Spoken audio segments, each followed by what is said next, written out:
এবার আরও কিছু খবর নিয়ে দেখুন একটি ডেস্ক রিপোর্ট।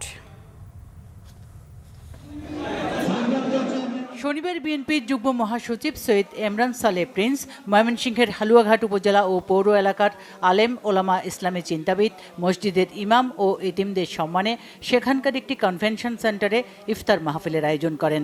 ইফতারের আগে সংক্ষিপ্ত আলোচনায় সৈয়দ এমরান সালেহ প্রিন্স আলেম ওলামাদের বিএনপির প্রতি আস্থা রাখার আহ্বান জানান। বিএনপি চেয়ারপারসনের উপদেষ্টা বীর মুক্তিযোদ্ধা জহিরুল হক শাহজাদা মিয়া চর ভদ্রাসন উপজেলার চর অযোধ্যায় এক ইফতার ও দোয়া মাহফিলে প্রধান অতিথির বক্তব্যে বলেছেন, আইন শৃঙ্খলা ও দ্রব্যমূল্য পরিস্থিতি নিয়ন্ত্রণে না আসায় জনগণ চরম দুর্ভোগের শিকার হচ্ছেন। অনুষ্ঠানে জিয়া শিশু কিশোর সংগঠনের কেন্দ্রীয় কমিটির সভাপতি শাহ আলম রেজা উপস্থিত ছিলেন।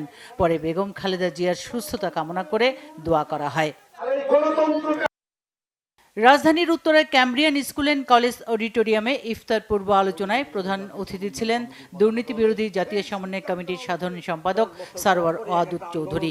কমিটির ঢাকা মহানগর উত্তরের আহ্বায়ক ও কনজিউমার্স অ্যাসোসিয়েশন অব বাংলাদেশের কেন্দ্রীয় সাধারণ সম্পাদক অ্যাডভোকেট হুমায়ুন কবির ভূঁইয়ার সভাপতিত্বে অনুষ্ঠানে স্বচ্ছ ভোটাধিকার প্রতিষ্ঠায় দেশপ্রেমিক শক্তির বৃহত্তর ঐক্যের ডাক দেওয়া হয়।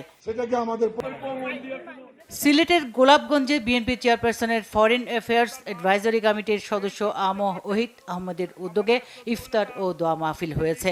একটি অভিজাত রেস্টুরেন্টে এতে রাজনীতিবিদ ও সাংবাদিক সহ বিভিন্ন সামাজিক সংগঠনের নেতারা অংশ নেন। আন্তর্জাতিক নারী দিবস 2025 উপলক্ষে গ্লোবাল স্টার কমিউনিকেশনের উদ্যোগে আলোচনা সভা ও গ্লোবাল স্টার উইমেন্স অ্যাওয়ার্ড অনুষ্ঠান হয়েছে। রাজধানীর আইডিইবি ভবনে আয়োজিত অনুষ্ঠানে প্রধান অতিথি ছিলেন সুপ্রিম কোর্টের সাবেক বিচারপতি ফয়সাল মাহমুদ ফয়েজি। সভাপতিত্ব করেন women and child skill development ফাউন্ডেশনের চেয়ারম্যান লায়ন আনোয়ারা বেগম নিপা। অনুষ্ঠানে অভিনেত্রী আনোয়ারা বেগম, সঙ্গীতশিল্পী ফাতিমা তুজ জোহরা ও ব্যারিস্টার জাহানারা ইমামকে আজীবন সম্মাননা দেওয়া হয়। মুন ফ্লাওয়ার অটিজম ফাউন্ডেশনের প্রতিষ্ঠা বার্ষিকীতে রাজধানীর মোহাম্মদপুরে সংস্থার কার্যালয়ে বর্ণাঢ্য অনুষ্ঠানমালার আয়োজন করা হয়। ফাউন্ডেশনের চেয়ারম্যান জনপ্রিয় ব্যান্ড তারকা নকিব খানের সভাপতিত্বে অনুষ্ঠানে প্রধান অতিথি ছিলেন সমাজ কল্যাণ মন্ত্রণালয়ের সচিব ডক্টর মোহাম্মদ মহিউদ্দিন।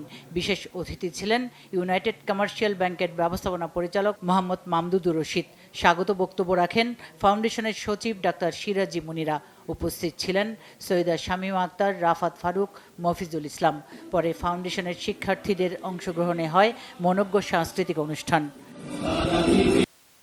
সাভারে পৌরসভার 1 নম্বর ওয়ার্ডে জামায়াতে ইসলামের আয়োজনে ইফতার মাহফিল ও আলোচনা সভায় প্রধান অতিথি ছিলেন ঢাকা জেলা জামায়াতের সহকারী সেক্রেটারি শাহাদাত হোসাইন। সভাপতিত্ব করেন ওয়ার্ড আমির ইউসুফ আলী। বিশেষ অতিথি ছিলেন ঢাকা জেলার রাজনৈতিক বিষয়ক সেক্রেটারি হাসান মাহবুব মাস্টার, সাভার পৌর শাখার আমির আজিজুর রহমান। বাংলাদেশ ক্রীড়া লেখক সমিতির ইফতার ও দোয়া মাহফিল অনুষ্ঠিত হয়েছে। সেখানে দেশের ক্রীড়াঙ্গন যাদের হারিয়েছে তাদের জন্য দোয়া করা হয়। ইফতারে ছিলেন বাংলাদেশ ক্রিকেট দলের সাবেক অধিনায়ক রকিবুল হাসান, আকরাম খান, খালেদ মাসুদ পাইলট সহ বিসিবির কর্মকর্তারা। জাতীয় হকি দলের কোচ হারুন মামুন, সাবেক অধিনায়ক রাসেল মাহমুদ জিমি সহ হকির কর্তারাও ছিলেন অনুষ্ঠানে।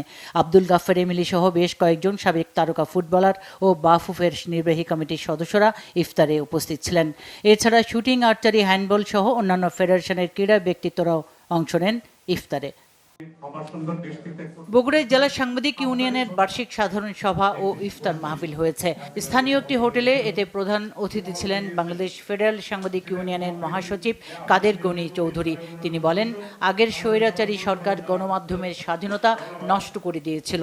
এতে সভাপতিত্ব করেন জেইউবির সভাপতি Ganesh Das. Bangla vision news desk.